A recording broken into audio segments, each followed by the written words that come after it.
முன்னொரு காலத்தில் ஒரு அடர்ந்த காட்டுப்பகுதியின் எல்லையில் அமைந்திருந்தது ஒரு அழகான கிராமம்.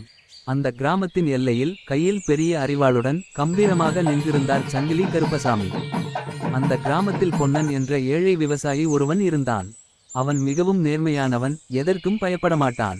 ஆனால் அவனுக்கு ஒரு பெரிய கவலை இருந்தது. அவன் விளைவித்த பயிர்களை நள்ளிரவில் யாரோ திருடிச் சென்றனர். ஒரு நாள் இரவு பொன்னன் எல்லை கோயிலுக்குச் சென்று கருப்பசாமியின் முன் நின்றான். சாமி, நான் கஷ்டப்பட்டு உழைக்கிறேன். என் உழைப்பை யாரோ திருடிக்கொண்டு போகிறார்கள்.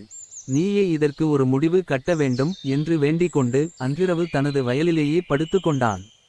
நள்ளிரவு நேரம். வயலுக்குள் ஒரு உருவம் புகுவதை பார்த்தான் பொன்னன்.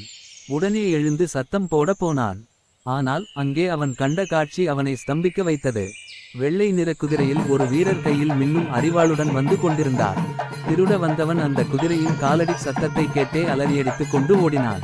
ஓடிய திருடன் தடுமாறி ஒரு பள்ளத்தில் விழப்போகிறான் என்று தெரிந்ததும் அந்த வீரர் தனது நீண்ட அரிவாளை தடுத்து அவனை விழாமல் காப்பாற்றினார். பின்னர் அந்த வீரர் திருடனை பார்த்து, பசிக்கு வேண்டுமென்றால் கேள், தருகிறோம்.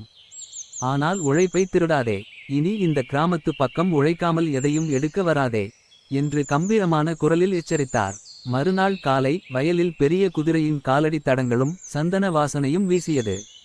பொன்னனுக்கு புரிந்துவிட்டது, தன்னை காக்க கருப்பசாமியே நேரில் வந்துவிட்டார் என்று. அன்று முதல் பொன்னன் பயமின்றி விவசாயம் செய்தான். அந்த திருடனும் திருந்தி உழைக்க ஆரம்பித்தான். இன்றும் அந்த ஊர் மக்கள், நாம தூங்கினாலும் நமக்காக கருப்பசாமி கண் விழித்து காவல் காப்பார் என்று ஆழமாக நம்புகிறார்கள்.